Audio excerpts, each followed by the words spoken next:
హరి ఓం. ఓం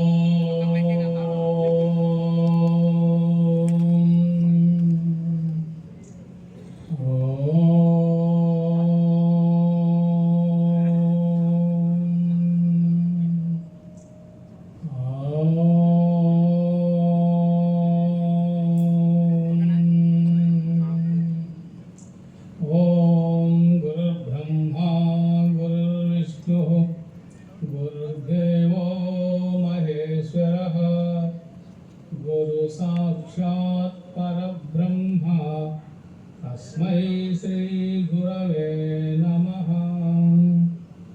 ॐ सहनाववतु सहनौ भुनक्तु सह वीर्यं करवावहै तेजस्विनावनीतमस्तु मा विद्विषावहै। ॐ शान्ति शान्ति शान्तिः। हरिः ओं श्रीगुरुभ्यो नमः। हरिः ओं तत्सत्। సర్వేశ్వరుని యొక్క అనుగ్రహం వలన పరమ గురువులైన మహర్షుల యొక్క ఆశీర్వాదం వలన మన యొక్క పూర్వజన్మ సుకృత విశేషం చేత ఈ మధ్య గ్రామం నందు మరి 60వ అఖిలా సాధు ప్రస్తుత సభ సందర్భంగా మనందరం ఇప్పుడు ఈ ప్రాంగణంలో ఉన్నాం కనుక మనందరూ అదృష్టమని భావిస్తున్నారు. మంచి సామాన్య సహాయంలో ప్రశాంతమైన వాతావరణం, తర్వాత మన స్వామివారి యొక్క పుట్టిన గ్రామం ఇక్కడ జరపడం చాలా ఆశ్చర్యం. అలాగే ఇప్పుడు సద్గురు మలయాళ స్వామి వారి యొక్క పాదపద్మములకు, అలాగే విమలానంద స్వామి వారి, ధ్యాన స్వామి వారి 11 సంవత్సరం వ్యాసగురు పరంపర అందరికీ, గురుభక్తులందరికీ నా ఉపయోగ ప్రణామములు. ఈ సభ ఎదురు చేసే మహాసాధు మహాత్ములకు, సాధు మాతలకు, మీ అందరికీ, అలాగే ఇప్పుడు అధ్యక్షుడైనటువంటి అసనాథ స్వామి వారి యొక్క పాదపద్మములకు ఉపయోగ ప్రణామములు. హరి ఓం నమో నారాయణ. ఈ పూట ఇది మనం పారాయణ చేసేది జ్ఞాన కాండ, జ్ఞాన భాగం. కొద్దిగా జ్ఞానపరంగానే తెలుసుకోవడం. నహి జ్ఞానేన సదృశం పవిత్రం ఇక విద్యతే. అంటే జ్ఞానానికి సమానమైనటువంటి గారి కాలేనాత్మని విన్నది. అది స్వయంగానే కొంచెం పెద్దల వల్ల గురువు మార్గం చేత, ఉపదేశాలు జపధ్యానాల చేత తీసుకొని ఉచ్చారించడం వల్ల అటువంటి జ్ఞానం స్వయంగానే తన యందు తానకు తెలుస్తుంది, తన స్వరం తాను తెలుసుకోవచ్చు అని గీత చెప్తుంది. ఇప్పుడు జ్ఞానం అనేసరికి ఎన్ని రకాల జ్ఞానం ఉన్నో చెప్పండి. ఏది జ్ఞానం అంటాం? వ్యవహారిక జ్ఞానం ఉంది, మరి ప్రాతిభాషిక జ్ఞానం ఉంది, పారమార్థిక జ్ఞానం ఉంది, ఇంద్రజన్య జ్ఞానం ఉంది, చదువుకోవడం వల్ల వచ్చేటువంటి శాస్త్రజన్య జ్ఞానం ఉన్నది, గురువుల దగ్గర పెద్దల దగ్గర వినడం వల్ల వచ్చే విన్న జ్ఞానం ఉంది. ఇలాగా సాధన వల్ల కొంచెం తెలుసుకుని అన్ని ఆధారంగా పెట్టుకొని చేసుకుంటే సాధన వల్ల వచ్చే జ్ఞానం, అనుభవ జ్ఞానం ఉన్నది. ఈ జ్ఞానంలో ఏ జ్ఞానం అనేది గొప్పది చెప్పండి. ఇప్పుడు చెప్పి అన్ని జ్ఞానాలు కూడా ఒకదానికంటే ఒకటి మంచివే, కానీ వాస్తవంగా పవిత్రమైనటువంటి యొక్క జ్ఞానము ఆత్మజ్ఞానం. స్వయంగా ఆత్మ స్వయంగా జ్ఞానస్వరూపం. దానికి 3 లక్షణాలు ఉంటాయి. అస్థి, భాతి, ప్రియం. అది ఉనికి ఉన్నది, అన్నీ తెలుసుకుంటూ ఉంటుంది, ఆనందమే స్వరూపంగా ఉంటుంది. మరి తనేదో తనకే ప్రీతి. కొందరు కూడా చెప్పారు ఇక్కడ స్వాముల వారి శాంతిక పరిస్థితుల గురించి. అలాగే తన యందు తనకున్నంత ప్రీతి, అంటే తన ప్రాణమందో తన ఆత్మందనేటువంటి ఇష్టం కొద్ది తనకంటే అన్ని మీద దాని మీద ఉండదు, అన్నిట కనపడుతుంది కానీ ఉండదు. అట్లా తన స్వార్థం కోసం మనం ప్రేమిస్తూ ఉంటాం. అది వాస్తవం కాదు, కానీ తన వరకే అది మితమై ఉంటుంది. ఇప్పుడు దేహం అందరూ ఆత్మ అనేప్పుడు నేనని అర్థం కదా, మా స్వామి వారు చెప్తున్నారు. సంస్కృతంలో ఆత్మ అంటే తెలుగులో నేను అని అర్థం. ఉనికి అది ఉండటమే స్వభావంగా కలిగి ఉంటుంది ఎప్పుడు. దానికి ఇక లక్షణాలు చెప్తారు. నేను సత్తు, చిత్తు, ఆనందం, సచ్చిదానంద లక్షణములు. సత్ అంటే కూడా ఉనికి, ఉండటం. ఎట్లా? త్రికాల బాధితం సత్యం. 3 కాలాలలో ఏదైతే బాధింపబడదో దాన్ని సత్యము అంటాం. సత్యం అంతేకాకుండా దేశకాల వస్తు పరిచ్ఛేద శూన్యం సత్యం. ఒక దేశానికి కానీ ఒక కాలానికి కానీ ఒక వస్తువుకు పరిమితంగా లోబడి ఉండేటువంటిది కూడా ఆత్మ కాదు. అది పరిమితం కాదు, అపరిమితం, అది ఇంత లేదు కనుక ఈలాగా కొన్ని లక్ష్యాలు ఉన్నాయి. ఈ లక్ష్యాల చేత గురువులు మనకు ఉపదేశిస్తారు. దాన్ని బట్టి వాళ్ళ దగ్గరే వాళ్ళు చెప్పిన మార్గంలో కొంచెం శాస్త్ర ప్రమాణాలతో ఆలోచించాలి, విచారించాలి, తెలుసుకోవాలి. అందుకే తద్విద్య అని చెప్తాం కదా, ఆగా గురువులు మాత్రం ఉపదేశించకపోతే మనకు తెలియదు, మన ఆత్మని మనకు తెలియదు. మన శరీరమే నేను అనుకుంటుంటాం. శరీరం నేను అనుకున్నప్పుడు మరి ఇది నాది అన్నప్పుడు శరీరం నేను కాదు అని తెలిసిపోతుంది. శరీరం అనేసరికి ఇంకా దీంట్లో కర్మేంద్రియాలు, జ్ఞానం అన్నీ ఉన్నాయి. ఇంద్రియజన్య జ్ఞానం కాదు, ఇంద్రియాలు కాదు. అంటే పంచకోశాలు, లేదా అన్నమయ కోశం, మనోమయ కోశం, ప్రాణమయ, విజ్ఞానం, ఆనందమయ, ఇవన్నీ కోశములు. అవన్నీ నా చేత తెలియబడుతున్నాయి తప్ప ఆ కోశములు కూడా నేను కాదు, ఆ కోశమందు నేను లేదు. ఇది అర్థం చేసుకోవాలి. నా చేత తెలియబడే ప్రతి ఒక్క విషయం ఏదైనా సరే అది నాకు విషయమే కానీ విషయమైన నేను కాదు. విషయం అంటే ఆత్మస్వరూపం. నేను నేను నేనని ఉంటాం. ఇక్కడ మీకు కొంచెం ఆలోచన చేయండి.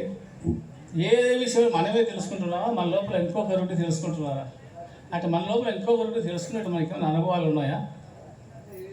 ఏదో నేనే తెలుసుకుంటాం, మంచిగా చెడ్డ కానీ ఏదైనా కానీ కాక అది మనమే తెలుసుకుంటున్నాం కనుక మన అందరి యొక్క నిజమైన స్వరూపం ఆత్మస్వరూపం నేననేటువంటి దానికి ఏమాత్రము సావు కానీ పుట్టుక కానీ వికారాలు కానీ రూపనామాలు కానీ రంగులు కానీ ఏ ఉండవండి.